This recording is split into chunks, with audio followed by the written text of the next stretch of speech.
I'm a believer that there is such a thing as a silver bullet.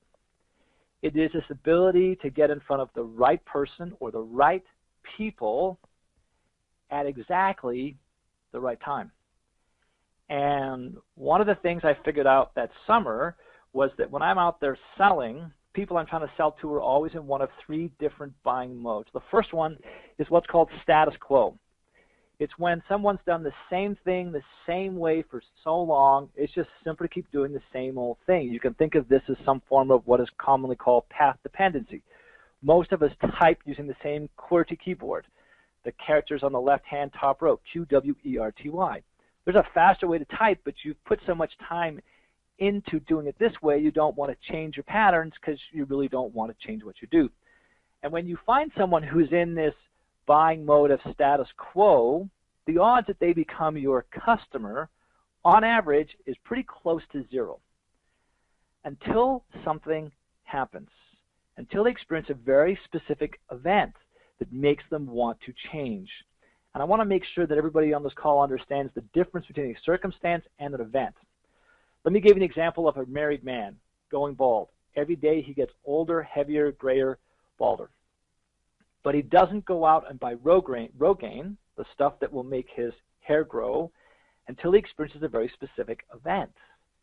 And the event that makes a married man run to the drugstore and buy Rogaine is when they become single. When someone has that first event, they want to change. They then enter the second buying mode, which is called the window of dissatisfaction. This was my first epiphany that summer. That when I got in front of people during this unique situation, to the point where they're unhappy with what they have, but so busy solving other problems, they can't get to this one yet, that on average my close ratio was about 80%. So they're unhappy enough to complain, but not unhappy enough to do anything about it. These want events come really in three forms. First, someone has a bad experience of what they have. This is what happens to the current provider.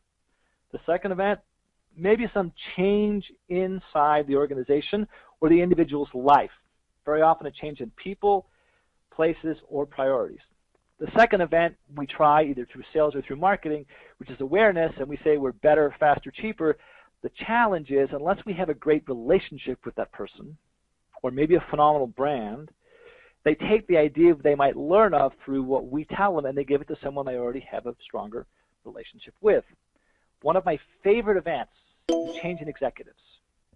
A new executive comes along, they've been given a mandate to facilitate change, make that change happen fast, and they generally have no tie to the current vendor.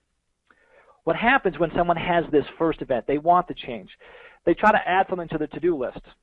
The dilemma is it never makes its way far enough off the list to actually do anything with it because something else always seems important. But what also happens when someone has this first event and they want to change is it turns on this thing called selective perception.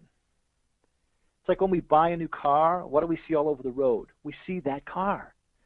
When women get pregnant, they or their husband start seeing pregnant women all over the place. When the lady gives birth to her child or children, she and her husband stop seeing pregnant women, they start seeing women with babies. Just like when you sell that car.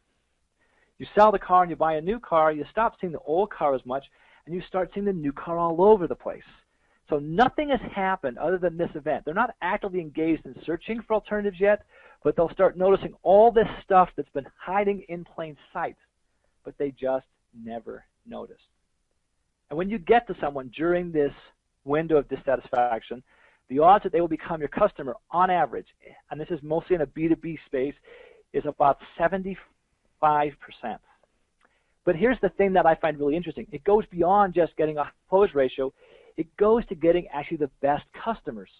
Because what happens when you find someone in the window of dissatisfaction and you help them solve their problem, you come up with the solution, and you make them look good to their superiors, subordinates, shareholders, and maybe their spouse, you end up with these core, loyal customers who are generally very profitable and would gladly give us the most treasured things in sales, testimonials and referrals.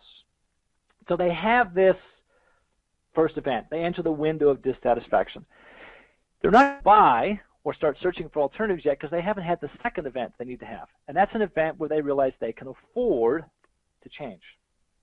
And this afford event comes in several flavors. It starts them searching for alternatives. And what it does is it's not just about money. Sometimes it's about time.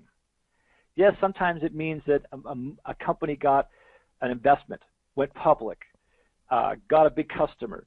Maybe it's also about the fact that someone has finished a large project and now has time to talk to you.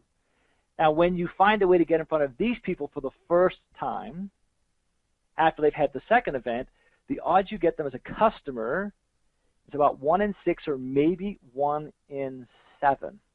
There's a lot of research out there that says by the time someone starts phoning out, talking to someone, searching for alternatives, 70% of the decision has already been made. So I'm amazed that there is this phenomenal opportunity, and I was very intrigued when I saw this research done by the Demand Generation Report. They asked a question of senior executives in businesses asking about some of the purchases they'd recently made, significant purchases, and they asked the question, how was your first point of contact made? And being this optimistic sales guy, I assume that the vast majority of the time, the first point of contact was a salesperson reaching into the prospect. It turns out that only happens 10% of the time. It is the customer who's reaching out to the vendor 90% of the time. And the problem is, at that point, 70% of the decision has already been made.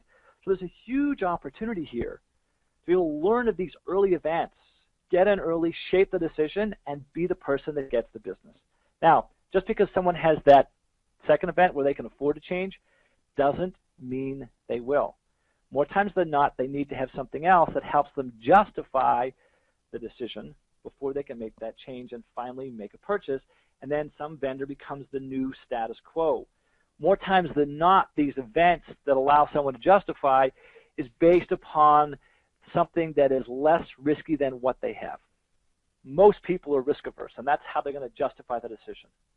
Whether it's someone who's got more credibility or someone who presents lower risk, take something small. If you get a chance to go work for a large organization and do some work for a large organization, take a small piece, establish some credibility, and make your way through the organization, and then you go get more.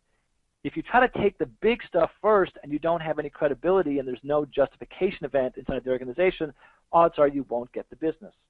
So let me share how this aligns up from a sales and a marketing perspective. So we talked about this first buying mode, which is called status quo. That's the sales perspective. From a marketing perspective, I look at that as someone who has awareness around what you have. Then they experience the event, they want to change, they move into this window of dissatisfaction. I view this from a marketing perspective as when someone has interest in your product or your service. They have the next event where they can afford to change, they start searching for alternatives. This is when they start to have desire. And after they've had the last event, it's this new status quo, and that's because they have taken action. What marketing knows very well is the farther you go down the funnel, the more likely that someone is to buy. But what sales understands is the longer you wait to engage that prospect, the less likely they are to buy from you. So the middle ground is this green spot, the interest piece, or where there is this window of dissatisfaction. So I'm going to share with you some ways to integrate sales and marketing so you can get what SiriusDecisions says, probably on average 24% higher growth. So there's a very simple 7-step system to aligning sales and marketing.